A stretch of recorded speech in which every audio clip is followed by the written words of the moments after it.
কেন এই দেশকে হারানো অসম্ভব? পৃথিবীতে কিছু দেশ আছে যারা কেবলই শত্রু, আর কিছু দেশ এমন যাদের শত্রু বানানো মানে মৃত্যুকে সরাসরি আমন্ত্রণ জানানো।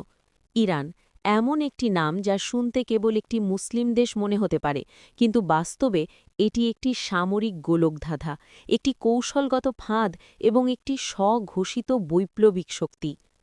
আপনি হয়তো ভাবছেন আমেরিকার সুপার পাওয়ার কিংবা ইসরায়েলের অত্যাধুনিক প্রযুক্তি থাকার সত্ত্বেও ইরান কিভাবে টিকে আছে। তবে শুনুন, ইরানকে রক্ষা করে তার দুর্গম মাটি, মাটির নিচে লুকিয়ে রাখা হাজারো মিসাইল, তার ছায়ার মতো ছড়িয়ে থাকা প্রক্সি বাহিনী, আর সবথেকে বিপজ্জনক হল এমন এক রণকৌশল যা যুদ্ধ শুরুর আগেই শত্রুকে ক্লান্ত করে দেয়। এই দেশ তার শত্রুর সাথে কেবল লড়াই করে না, তাকে চারপাশ থেকে অবরুদ্ধ করে ফেলে। এটি এমন এক রাষ্ট্র যা ভয়কে শক্তিতে রূপান্তর করে এবং মৃত্যুবরণ করার আকাঙ্ক্ষাকেই অস্ত্র বানিয়ে নেয়। ১. কৌশলগত অবস্থান ও দুর্ভেদ্য ভূগোল। ইরানের প্রথম এবং প্রধান শক্তি হল তার ভৌগোলিক অবস্থান। দেশটি একদম গুরুত্বপূর্ণ কৌশলগত স্থানে অবস্থিত। একদিকে ইরাক, অন্যদিকে আফগানিস্তান। নিচে পারস্য উপসাগর, যেখানে রয়েছে হরমুজ প্রণালী বা স্ট্রেট অফ হরমুজ, একটি সরু জলপথ যার মাধ্যমে বিশ্বের মোট তেলের ২০% সরবরাহ করা হয়। ইরান যদি কেবল এই পথটি বন্ধ করে দেয়, তবে বিশ্ব অর্থনীতি মুখ থমড়ে পড়বে। এছাড়া ইরানের প্রাকৃতিক গঠন নিজেই একটি বাংকারের মতো, উঁচু পাহাড়, রুক্ষ মরুভূমি এবং দুর্গম গিরিখাত। অর্থাৎ কোনো সেনাবাহিনী স্থলপথে ঢোকার চেষ্টা করলে প্রতি পদক্ষেপে তাদের বিশাল ক্ষয়ক্ষতির শিকার হতে হবে। ইরানকে হারানো তো দূরের কথা, তার মাটিতে পা রাখাই সবথেকে বড় ঝুঁকি। ২. প্রক্সি ওয়ার বা অদৃশ্য যুদ্ধ। ইরানের অন্যতম মারাত্মক কৌশল হল প্রক্সি ওয়ার। তারা সরাসরি যুদ্ধে না জড়িয়ে বিশ্বের বিভিন্ন দেশে নিজেদের সমর্থিত গোষ্ঠী দিয়ে লড়াই চালায়।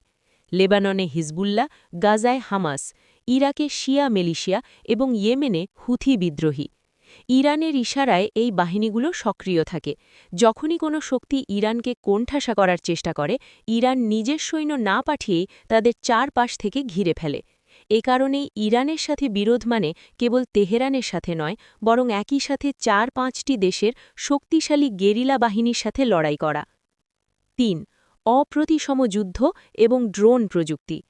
ইরান জানে তারা সরাসরি বিমান বা ট্যাঙ্কের শক্তিতে আমেরিকার মতো পরাশক্তির সমান নয়, তাই তারা বেছে নিয়েছে অপ্রতিসম যুদ্ধ বা এসিমেট্রিক ওয়ারফেয়ার। তারা সেখানে আঘাত করে যেখানে শত্রু সবথেকে দুর্বল। সস্তা কিন্তু কার্যকর ড্রোন। ২০১৯-এ ইরানের ড্রোন আমেরিকার কোটি কোটি ডলারের ড্রোন ভূপাতিত করেছিল এবং সৌদি আরবের তেল ক্ষেত্রে আক্রমণ চালিয়ে বিশ্ব অর্থনীতি নাড়িয়ে দিয়েছিল। Cyber army. ইরানের সাইবার বাহিনী বর্তমানে বিশ্বের অন্যতম শক্তিশালী, যারা ইসরায়েল ও আমেরিকার প্রতিরক্ষা সিস্টেমে ঢুকে পড়তে সক্ষম। ৪. মাটির নিচে লুকানো মিসাইল শহর। ইরানের সবথেকে রহস্যময় ও ভীতিকর শক্তি হল তাদের ব্যালিস্টিক মিসাইল প্রোগ্রাম। পাহাড়ের গভীরে এবং মাটির শত শত ফুট নিচে তারা বিশাল বিশাল মিসাইল শহর বা সুড়ঙ্গ তৈরি করেছে। তাদের মিসাইলগুলোর পাল্লা ২০০০ কিলোমিটার পর্যন্ত পাল্লার, যা দিয়ে মধ্যপ্রাচ্যে যে কোনো শত্রু ঘাঁটি লক্ষ্য করা সম্ভব। এই সুড়ঙ্গগুলো এমনভাবে তৈরি যে স্যাটেলাইট দিয়েও তাদের অবস্থান শনাক্ত করা কঠিন, আর সেখান থেকে অত্যন্ত দ্রুত মিসাইল উৎক্ষেপণ করা যায়। ৫. আইআরজিসি, রাষ্ট্রের অভ্যন্তরে এক রাষ্ট্র। ইরানের মূল চালিকা শক্তি হল ইসলামিক রেভলিউশনারি গার্ড কর্পোরেশন। এটি সাধারণ কোনো সেনাবাহিনী নয়, বরং একটি বিশাল সংস্থা যার নিজস্ব স্থল, নৌ ও বিমান বাহিনী এবং গোয়েন্দা বিভাগ রয়েছে। তারা সরাসরি সুপ্রিম লিডারের প্রতি অনুগত। কাশেম সুলেমানির মৃত্যুর পর আইআরজিসি যেভাবে সরাসরি আমেরিকান ঘাঁটিতে মিসাইল হামলা চালিয়েছিল, তা বিশ্বকে বুঝিয়ে দিয়েছে যে তারা কোনো হুমকিকেই পরোয়া করে না। ইরানকে হারানো মানে কেবল একটি দেশের সেনাবাহিনীকে হারানো নয়, বরং এমন একটি ব্যবস্থাকে চ্যালেঞ্জ করা যা প্রযুক্তি, আদর্শ এবং ভূগোলের সমন্বয়ে তৈরি।